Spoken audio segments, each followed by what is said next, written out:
Alhamdulillahi Rabbil Alamin wa bihi nasta'in wa alayhi natawakkal. Wassalatu wassalamu ala asyrafil anbiya'i wal mursalin nabiyyina Muhammadin wa ala alihi wa sahbihi ajmain. Ang lahat ng papuri at pasasalamat ay tanging sa Allah lamang, ang Panginoon ng mga daigdig. Sa Kanya tayo humihingi ng tulong, sa Kanya tayo nagpapaubaya, at ang kapayapaan at pagpapala ng Allah ay mapasa kay Propeta Muhammad sallallahu alaihi wasallam, sa po ng kanyang mga pamilya at kanyang mga kasamahan, at kung sino man sa atin tumahak sa kanilang landas hanggang sa araw ng muling pagkabuhay. Tulad ng ating sinabi kanina na ikalawang haligi ng pananampalatayang Islam, ito ay ang tinatawag na pagdarasal ng 5 beses sa buong maghapon. Ang pagdarasal ito ay kung saan na ating maalaala ang Allah subhanahu wa ta'ala naglikha sa atin. Ito ang pinakamagandang paraan upang tayo ay magpakumbaba at kumilala, sumusurrender sa Allah subhanahu wa ta'ala ang naglikha sa atin. At tulad ng ating sinabi na ang pagdarasal ng 5 beses, ito ay obligado sa lahat ng Muslim may sapat na pag-iisip at may tamang edad, na kung saan ito ay kapag hindi nila ito ginawa, ito ay ipinaparusa ng Allah subhanahu wa ta'ala sa kanila pagdating sa kabilang buhay.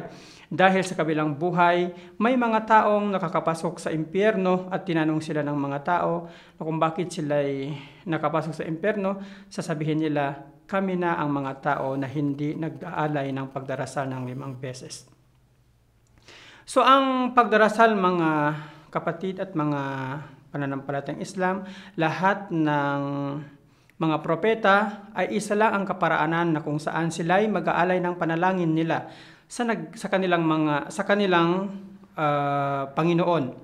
Dahil ang pamamaraan ng kanilang pagdarasal, ito ay pagpapatira pa na kung saan hahalikan nila ang lupa. Si Propeta Jesus na kung saan ito ay kinikilala ng mga hindi Muslim o di kaya ng mga kababayan nating mga Kristiyano, na siya ay nagdasal din na kung saan siya ay lumayo at nanalangin at siya ay nagpatira pa. At siya ay nagtanggal ng kanyang sapin sa paa, na ito ay tulad ang pagdarasal ng mga Muslim. Ang pagdarasal ng mga Muslim, bago pa man sila ay magdarasal, na sila ay naghuhugas ng ilang parte ng kanilang mga katawan. Ganun din po sa ibang pananampalataya, ngunit na iba lamang, may mga sumasayaw, may kumakanta, ang kanilang pagdarasal, na ito ay ginawa na lamang at inidinagdag at pinalitan na kung saan ang pamamaraan ng pagdarasal. Ang pagdarasal ng 5 beses, ito ay obligasyon ng bawat Muslim. Ito ang unang-una tatanungin ng Allah subhanahu wa ta'ala pagdating sa kabilang buhay. Dahil mga kapatid at mga kababayan, kapag ang isang Muslim o ang isang tao na hindi siya mag-alay ng pagdarasal, kailanman ang lahat ng kanyang mga mabubuting gawa, ito ay hindi niya makakamtan, hindi niya makakamit pagdating sa kabilang buhay. Dahil sinabi ni Propeta Muhammad sallallahu alaihi wasallam, ayon sa kanyang hadith, ang unang-una bibilangin ng Allah subhanahu wa ta'ala mula sa mabubuting gawa ng isang tao ay ang tinatawag na pagdarasal. Kapag ito ay pumasa, pasado na ang lahat ng kanyang mga mabubuting gawa. Ngunit kapag ang kanyang pagdarasal ay hindi niya ito'y isinakatuparan ng siya dito pa sa mundo o di kaya hindi papasa, kailanman ang lahat ng mabubuting gawa, ito ay hindi tatanggapin ng Allah subhanahu wa ta'ala sa kanya.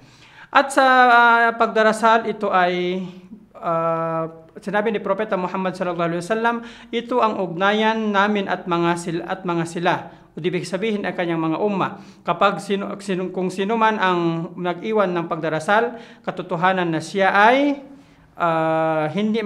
kabilang sa mga hindi mananampalataya.